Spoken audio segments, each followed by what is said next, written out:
First of all, I want to thank you, Chair. I want everyone to realize that Speaker Prieto and Chair McKeon have been gracious enough to allow me to sit in on this committee and express my views on behalf of the hardworking men and women of Atlantic County and throughout the state. And to that, I am very appreciative and grateful, and say that in that sense the process certainly works, and I appreciate it. You're always welcome here. Well, thank you. And now getting to the resolution, I think there are a few important things that need to be pointed out. And I'm not going to repeat a lot of the testimony that I gave the last time I sat right here and discussed this bill. But one of the things I also find interesting about this resolution is that it's not certified with a fiscal note. And we all understand that a fiscal note is simply a statement of the anticipated fiscal impact that a bill will have on the state or local government. And we're talking about amending our Constitution to change the way one of our major industries, in particular in South Jersey, survives, and potentially change the revenue that the state receives and depends upon for our seniors and our disabled, as well as our general revenue.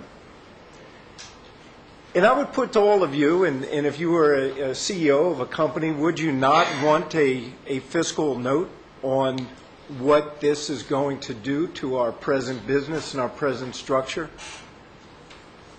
And if you didn't get a fiscal note, wouldn't you want to know what the percentage is of the money that's going to go back to the state?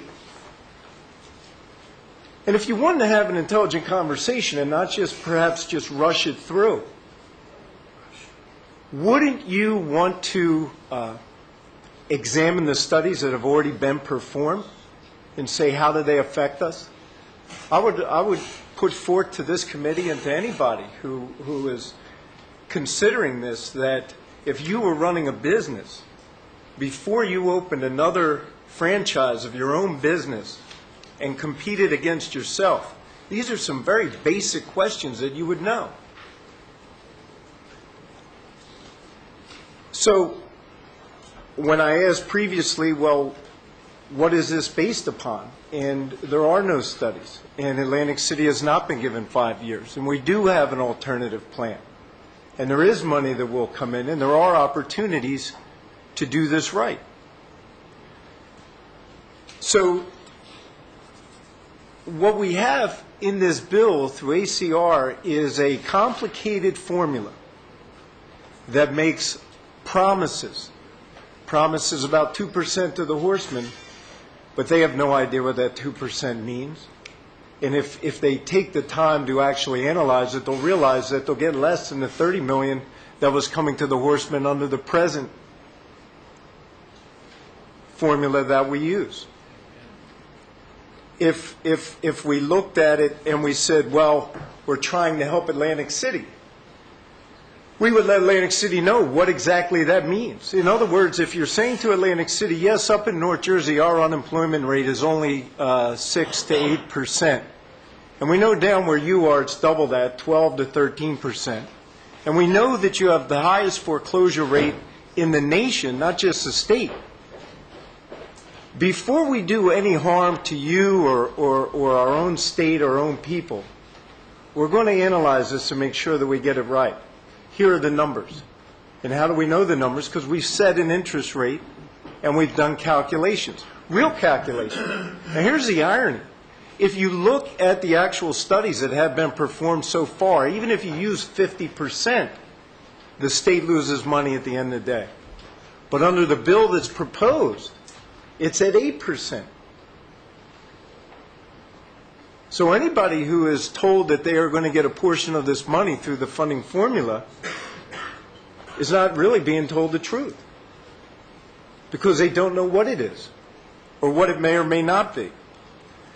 So when we look at assuming it's at 50% and use the studies that is currently out of there, you don't have to take my word for it. New York has already approved 3 upstate casinos due to open in 2017. And we know that with the approval of 2 casinos in North Jersey, that's only going to force New York to approve more casinos. But again, don't take my word for it. Peter Trombetta, he's a co-author of a recent report, Northeast Casinos Face Rising Tide of Competition. And it describes the cannibalization underway in a region where there are now 41 casinos and racinos, racetracks with electric slot machines, electric table games, and more on the right. He is pointing out that this notion, think of it this way. We say that South Jersey and our gaming industry is suffering due to an oversaturated market, and we're going to solve the problem by building more casinos. Who came up with that slogan? When you look at the former Democrat state senator, author of the Casino Control Act and Casino Control Commission, Chairman Stephen Persky, his quote, "Expanding gaming in North Jersey is going to do nothing other than contribute to even more of the political necessity of New York. A casino in North Jersey isn't going to keep any significant number of dollars in New Jersey that wouldn't otherwise have gone across the border. It just won't." Sheldon Adelson, owner of Las Vegas Sands, America's largest casino company, said New York will look at a Meadowlands casino and say, "We got to open in New York and keep the money in New York." Now, if the gaming market is only going to get more competitive, and if there are those who insist upon opening a North Jersey casino, whether it's a few power brokers, a few people with money and influence, the only way to compete will be to lower the tax rate in New Jersey. And if you lower the tax rate in New Jersey, you wind up with less money in the state coffers. If you are going to encourage somebody to build $1 billion casino, that's their investment in the bricks and mortar. That's why they did it in Atlantic City at 8%, because they got millions of dollars in real property investment. So if you are trying to lure and encourage 2 casinos to come in and build $1 billion properties, and you're telling them we're then going to tax it at 50%, you're being misleading. That's why we're starting, in my opinion, at 8%. But if you leave it at 8% or less than 50%, the numbers never work. There's not enough revenue generated in order to offset the losses that you receive from closing Atlantic County. And remember, in this life, we are all interconnected. And what you do to your brother, you do to yourself. And you're looking at a region that suffers 12% unemployment, the highest foreclosure rate in the country. So if we have any deference for other hard-working New Jerseyans, wouldn't we want to at least know what the interest rate is and don't let any false or hollow promises be made about a percentage that's coming to anyone when we don't know what that percentage is? And I will tell you, this is not personal, and this is not North versus South. I've had the privilege to serve, and I refer to him as Chairman Caputo. He's the chairman of the committee, and he has always been fair and open, and we've had this vigorous debate now for a while. And I think it's fair of me to ask these questions. What is a tax rate? So that when you are telling people to go vote on a constitutional amendment, they know what they're voting on. We want an informed electorate. So the last point that I will make, and I will not harp on it because I have covered this in the past, but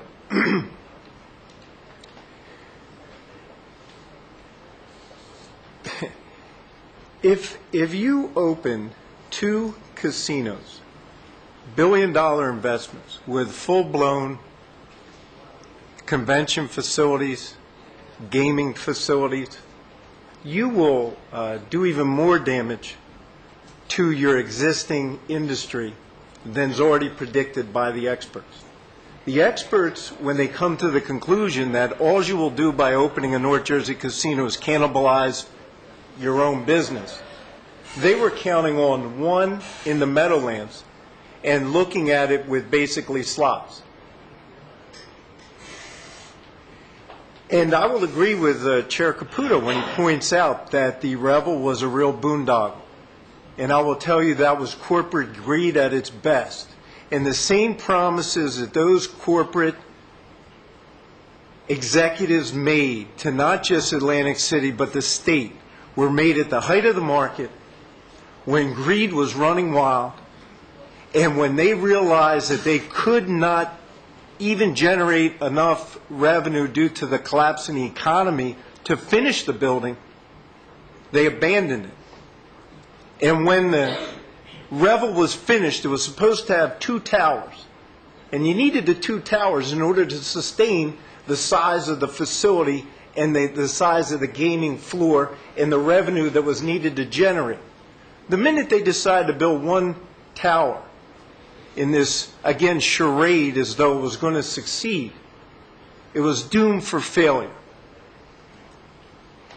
The market is simply oversaturated by all accounts. Even in Pennsylvania, their own legislature did a study and a survey. And they realized that all we do by opening a new casino is shuffle the deck and move people that are already gaming to a new spot. Yes, you will attract some of the people that leave New Jersey and go outside, and you will recapture that revenue, and that will be nice. But it will not compensate for the overwhelming amount of revenue that you will lose ultimately and the harm that it will ultimately cause the state of New Jersey.